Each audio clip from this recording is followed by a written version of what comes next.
기도하겠습니다. 사랑의 주님, 참 감사합니다. 주님, 오늘도 은혜를 더하여 주시옵소서. 하나님의 말씀 안에서, 하나님의 약속 안에서 우리를 발견하고, 하나님, 우리의 상황에 얽매이지 아니하고 주님만 바라보는 이 새벽 될 수 있도록 도우시고, 우리의 원통함을 갚으시며 우리의 억울함을 신원하시며, 또 주님의 말씀 안에서 주님을 바라보는 자들에게 은혜를 베푸시는 하나님 그 역사가 이 새벽에도 저희 가운데 일어날 수 있도록 축복하여 주시옵소서. 감사드리며 예수 그리스도 이름으로 기도드렸습니다. 아멘. 오늘 우리에게 주시는 하나님의 말씀은 열왕기하 9장 14절부터 26절까지의 말씀입니다. 길지만 또 제가 봉독해 드리도록 하겠습니다. 이에 nim시의 손자 여호사밧의 아들 예후가 요람을 배반하였으니 곧 요람이 온 이스라엘과 더불어 아람의 왕 하사엘과 맞서서 길랏 람몬을 지키다가 아람의 왕 하사엘과 더불어 싸울 때에 아람 사람에게 부상한 것을 치료하려 하여 이스라엘로 돌아왔을 때라. 예후가 이르되 너희 뜻에 합당하거든 한 사람이라도 이 성에서 도망하여 이스라엘에 알리러 가지 못하게 하라 하니라.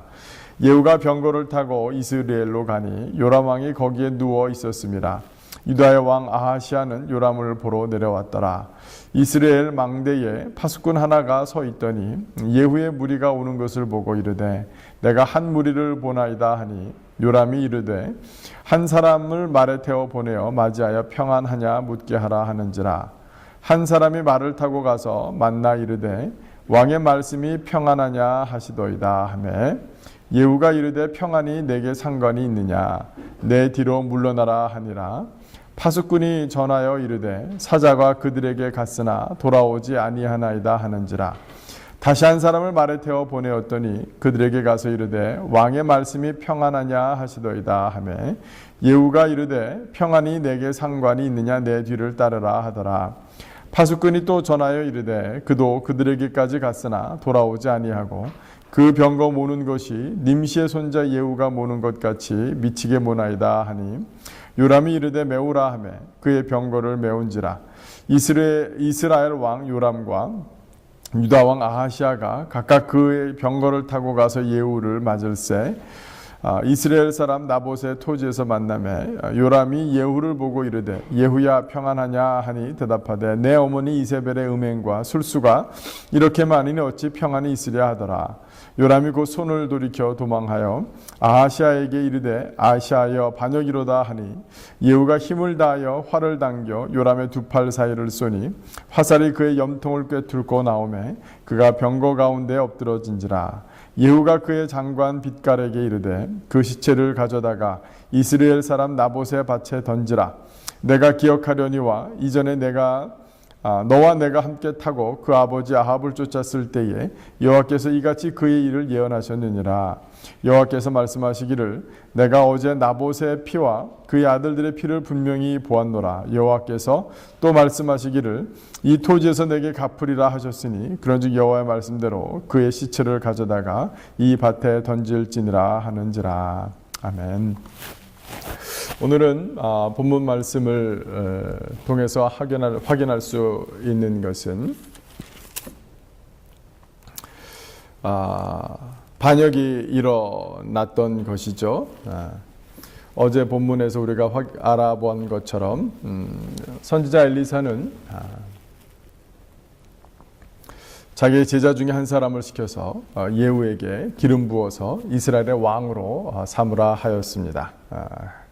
하나님께서 이 예후를 통하여 오히려 요람 왕에게 반역을 일으키게 하셨는데 사실은 이 요람 왕을 향한 반역은 요람 왕에 대한 것이라기보다는 이것은 반역 이전에 하나님께서 아합 왕가를 향한 하나님의 그 예언의 말씀이 이루어지는 그 과정 가운데 있었던 것임을 우리가 확인해 볼 수 있습니다. 오늘 본문의 배경이 되는 말씀은 열왕기상 21장 말씀입니다. 열왕기상 21장에 보면 이 아합 왕은 참으로 하나님 앞에서 많은 죄를 지었습니다만 그 가운데서도 하나님께서 참으실 수 없었고 마지막에 이 아합 왕가를 다 쓸어버리시겠다고 하나님께서 예언하신 그 사건이 나오는데 그 사건은 바로 나봇의 포도원을 빼앗은 것이었습니다. 나봇의 포도원은 아합 왕 궁전 바로 곁에 있었습니다. 보기에 땅도 비옥해 보였습니다. 그리고 매우 편리해 보였습니다. 그래서 이 아합 왕은 그 땅을 탐내기 시작했고 그 땅에다가 포도원 밭이 아닌 궁정에 쓸 채소들을 가꿀 나물밭을 만들고자 했지요. 그래서 이 나봇에게 가서 그 땅을 나에게 팔라, 내가 더 다른 좋은 땅을 포도밭을 너에게 주겠다라고 얘기했는데 나봇이 그것을 거절합니다.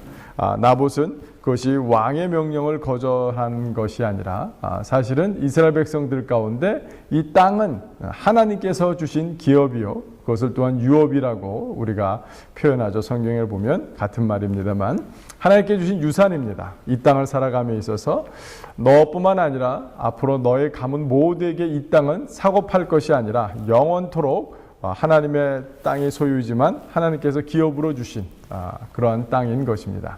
하나님께서는 각 지파마다 그 가문마다 그 경계비를 세우게 하셨고 또 그 경계비를 옮기지 말라라고 하신 것이 구약에서 놀라운 하나님의 백성들을 향한 하나님의 은혜요, 하나님의 뜻이었던 것입니다.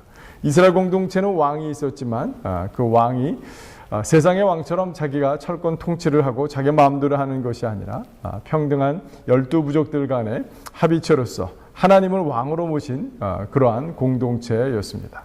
이 나봇의 포도원을 빼앗는 것은 단순히 편리를 쫓아서 또 거래를 통해서 더 좋은 곳으로 갚아주겠다라는 그런 것이 아니라 아합이 요구했던 것은 뭐냐면 하나님의 약속으로 주신 하나님의 기업인 그 땅을 자기에게 달라라고 한 것은 이것은 하나님의 말씀을 어기는 것이었고 이 첫 시작은 우상 숭배와 탐심이었으나 이 하나님의 명령을 하나님께서 이 땅을 다스리고 백성들을 보호하시고 지키시는 그것을 어기는 그런 큰 안타까움이요 또 어리석음이요 큰 죄였던 것입니다. 그러자 그 아합이 이세벨에게 이 고민을 얘기를 하죠. 이세벨에게 이렇다 저렇다 얘기하니까 이세벨이 왜 그것이 고민이냐라고 하면서 이세벨 여왕은 거짓 증인들을 두 사람 세워서 이 예후를 나봇을 결국 성 밖으로 이스라엘 성 밖으로 나가서 쳐 죽이게 되는 그런 안타까운 일들이 있었던 것입니다. 하나님께서는 이 아합과 또 이세벨의 방법에 대해서 그들이 참 파괴한 것이 무엇인지 하나님의 공동체의 질서, 하나님께서 자신의 사랑하는 백성들을 살아가게 하는 그 방식의 또 원리, 하나님의 뜻을 하나님의 계획을 철저히 세상적인 것으로 짓밟은 이 아합 왕과 특별히 이세벨에 대해서 하나님께서는 가만히 계실 수 없었던 것입니다. 그래서 그 장면 가운데서 하나님께서 엘리야를 통해서 뭐라고 말씀하십니까? 엘리야를 통해서 이 가문에게 너희들을 멸족시킬 것이요 너희들은 특별히 나봇의 포도원에 너희들이 놔둔길 것이며 거기서 개들이 너의 피를 핥으리라 라는 그런 예언의 말씀을 주셨던 것입니다. 그것이 이루어진 것이 바로 오늘 열왕기하 9장 14절에서 26절까지의 그런 말씀이고 특별히 마지막 25절 26절 가운데는 예후가 뭐라 그러냐면 그 요람 왕을 죽인 다음에 자기의 부하였던 빗갈에게 명령하죠. 그래서 그 시체를 가져다가 이스라엘 사람 나봇의 밭에 던지라. 내가 기억하려니와 이전에 너와 내가 함께 타고 그의 아버지 아합을 쫓았을 때에 여호와께서 이같이 그의 일을 예언하셨느니라. 여호와께서 말씀하시기를 내가 어제 나봇의 피와 그의 아들들의 피를 분명히 보았노라. 여호와께서 또 말씀하시기를 이 토지에서 내게 갚으리라 하셨으니 그런즉 여호와의 말씀대로 그의 시체를 가져다가 이 밭에 던질지니라 하는지라 라고 하여서 이 하나님의 말씀이 온전히 이루어진 것을 우리가 확인해 볼 수 있겠습니다. 오늘 본문을 통해서 우리가 확인하고 우리 마음 가운데 깊이 붙들어야 될 것은 뭐냐면 첫 번째로는 우리는 하나님의 방법과 하나님의 뜻과 계획 가운데 철저하게 순종함으로 그것을 지키는 그 일이 우리의 생명이고 그것이 우리를 위하는 것임을 우리가 다시 한번 확인하는 것입니다. 아합이 참 나봇의 이 포도원을 탐하지 않았다라면 그는 하나님의 또 용서를 받을 수 있는 그런 기회를 가질 수 있었으나 그 많은 죄악 가운데서도 마지막에 하나님께서 하나님의 이스라엘 공동체를 다스리고자 하는 하나님의 원칙 가운데서 그는 순종하지 못함으로 말미암아 또 세상적인 방법으로 그것을 억지로 빼앗음으로 말미암아 하나님의 멸망을 받을 수밖에 없다라는 사실, 우리가 이것을 두려움으로 경계로 우리가 받아야 되는 줄로 압니다.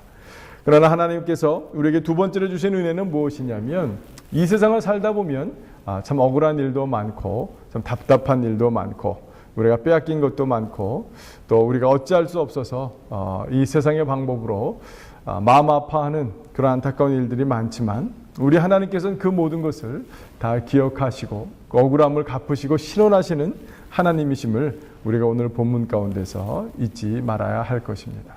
그러나 마지막으로 정말 우리가 다시 한번 붙들어야 될 것은 뭐냐면 우리의 억울함과 우리의 원통함이 이미 다 예수 그리스도 안에서 다 풀렸고 그리스도가 다 담당하셨고 이미 우리의 억울함은 예수님의 신원하심을 받았다는 사실을 우리가 놓쳐서는 안 될 것입니다.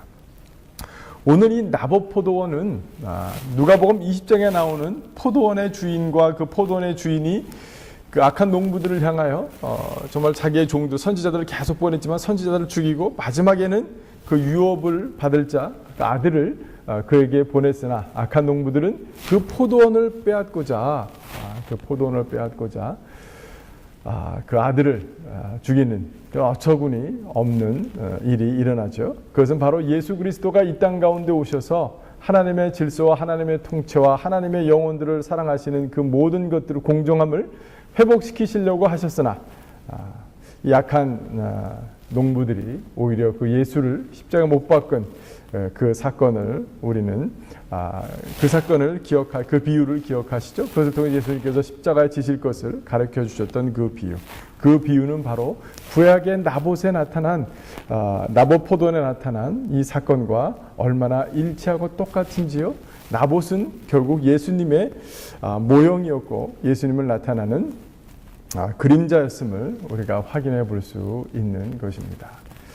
우리 주님께서는 나봇의 억울함도 아시고 우리의 억울함도 아시지만 우리가 세상에 빼앗긴 것들, 우리가 하나님의 질서를 이 땅 가운데 세우게 하기 원하고 하나님 안의 사랑과 평안으로 사람들과 함께 서로 또 어울리며 정말 주님 안에서 하나님의 통치를 간절히 사모하는 그 사모함이 있지만 이 세상은 악하고 이 세상의 주인 공중의 권세 잡은 자, 그 사단 마귀의 그런 꾀임과 우리의 연약함과 두려움과 우리가 하나님 앞에서 온전치 못함으로 인해서 서로 주고받는 그런 많은 상처, 빼앗기고 또 빼앗으려고 하고 당하고 복수하려고 하는 그런 모든 우리의 안타까운 그런 쳇바퀴 도는 그런 모든 것을 우리가 끊어낼 수 있다라는 사실입니다. 어디에서요?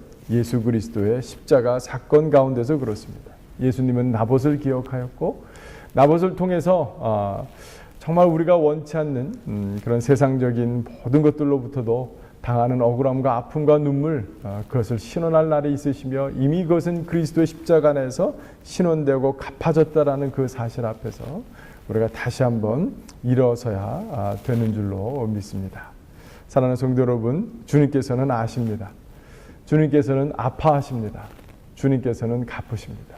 그러나 이미 십자가 안에서 모든 것이 갚아졌음을 알므로 말미암아 온전히 이 땅에서 삶이 다시 한번 우리를 통해서 하나님의 질서가, 하나님의 사랑이, 하나님의 평안이, 하나님의 통치가 먼저는 내 안에서 회복되어지고 우리 가정 가운데서 회복되어지고 우리 공동체 가운데 회복되어지고 이 세상에 온전히 회복되는 것은 주님이 다시 오실 그날을 우리가 기다려야 되겠지만 그래도 불구하고 주님께서는 갚으시는 분이시다.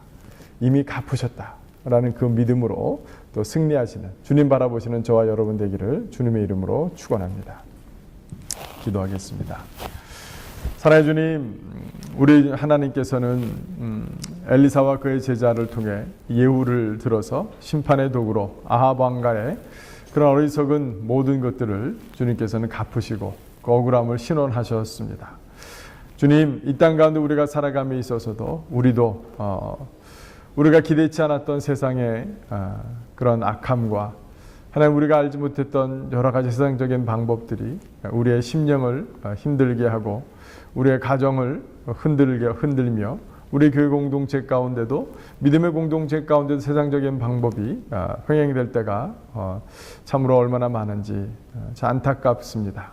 주님, 그러나 이것으로 이 고통으로 인해서 우리가 상한 심령으로 주님 앞에 나아갈 때에 주님께서는 알고 계시고 그것을 갚으시는 분이심을 우리가 날마다 잊지 않게 하여 주시고, 그러나 한 발짝 더 나아가 이것이 갚아질 것을 기다리는 저희들이 아니라 오직 예수 그리스도 십자가에서 이미 모두 갚아졌음을 믿음으로 고백하는 저희들 될 수 있도록 도와주시옵소서.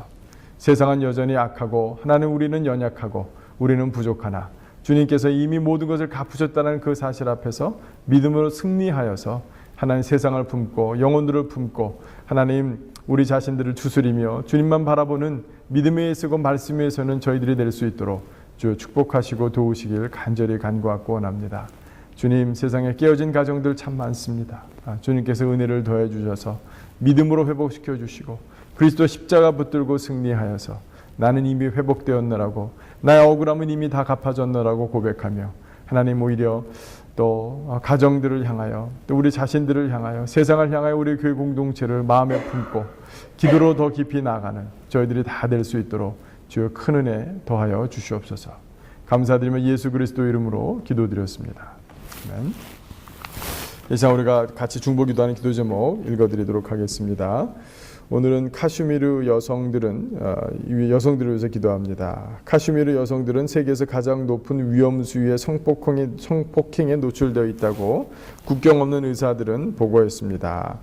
인도와 파키스탄에 계속되는 무력 충돌로 인하여 카슈미르의 건강복지와 교육체계 붕괴는 이 여성들의 권한을 더욱 악화시켰습니다. 카슈미르의 여성들은 너무나 쉽게 강간과 고문을 당하며 불구가 되고 심지어 살해를 당하고 있습니다.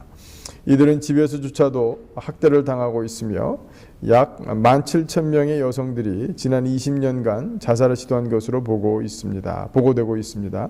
이러한 카슈미르의 여성들이 보호받을 수 있도록 기도합시다. 여성과 어린아이를 돌아보셨던 예수 그리스도의 사랑이 그들의 아픔을 치료하시고 위로하시며 예수님의 제자로 거듭날 수 있도록 기도합시다.